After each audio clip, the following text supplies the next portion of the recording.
Return का order place करने के बाद आपने जैसे उनका स्टेटमेंट चेक करनी हो कि रिटर्न का क्या स्टेटस है, तो आप यहाँ पे जीएसटी रिटर्न स्टेटमेंट पे क्लिक करोगे।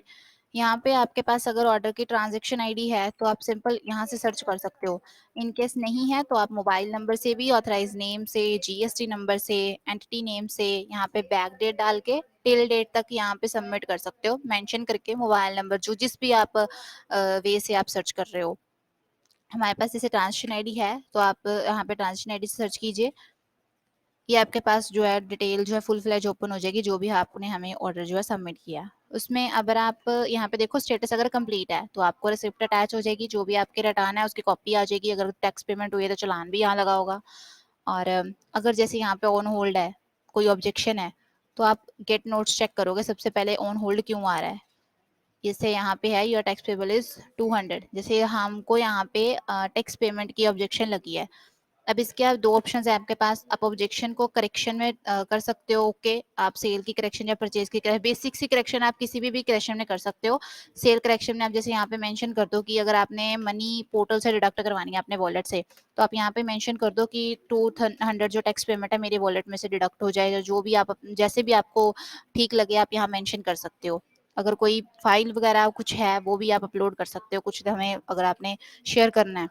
एंड इन केस ये तो हो गए करेक्शन। अगर करेक्शन नहीं करनी है, आपने टैक्स पेमेंट ही करनी है, खुद से करनी है, तो वो भी ऑप्शन है। आप यहाँ पे डेबिट चेक कीजिए।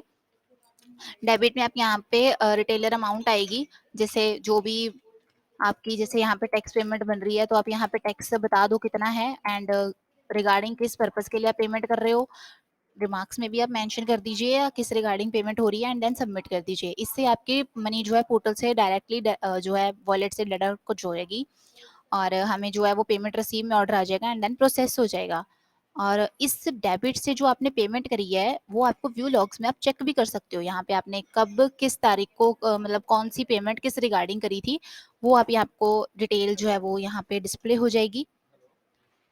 इन केस अगर जैसे कोई सेल की करेक्शन आपने करनी है, परचेज की करेक्शन करनी है, स्पेसिफिकली सेल के बिल की कोई आपने रेक्टिफिकेशन करनी है या करवानी है, या हमने ऑब्जेक्शन लगाई है, तो आप यहाँ पे सेल की करेक्शन स्पेसिफिकली सेल करेक्शन में मेंशन करोगे एंड परचेज की करेक्शन जो है वो परचेज की करेक्शन कॉलम में मेंशन करोगे।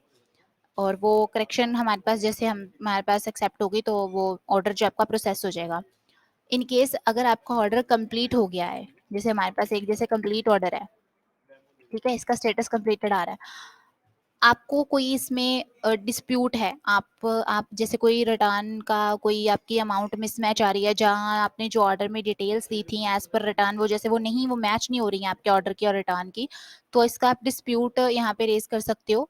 सब्जेक्ट सिलेक्ट कर लीजिए इसमें से किस कैटेगरी का आपको डिस्प्यूट है एंड आपकी जो मेल यहाँ पे डिफॉल्ट आ जाएगी एंड देन मैसेज में आप कुछ भी लिख सकते हो जो जिस भी तरह की आपको क्वेरी है।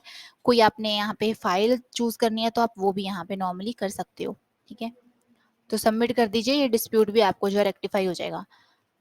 और इसके बाद है जैसे एक ऑप्शन है last month pending GST return, इसमें आप वो चीज़ चेक कर सकते हो जैसे जो भी क्लाइंट्स आपके पास ऐड है ना, उनके कोई भी जैसे रिटर्न का ऑर्डर आपने आपसे स्किप हो गया है, मंथली आपने रिटर्न का ऑर्डर उनका नहीं प्लेस किया, तो आपको यहाँ पे इंटीमेशन के तौर पे जैसे एक आपका मतलब यहाँ पे आपको शो होगी वो रिटर्न, वो एंट्री जिस भी क्लाइंट की रिटर्न पेंडिंग है, तो आप यहाँ से उसको चेक करके ओके करवा सकते हो।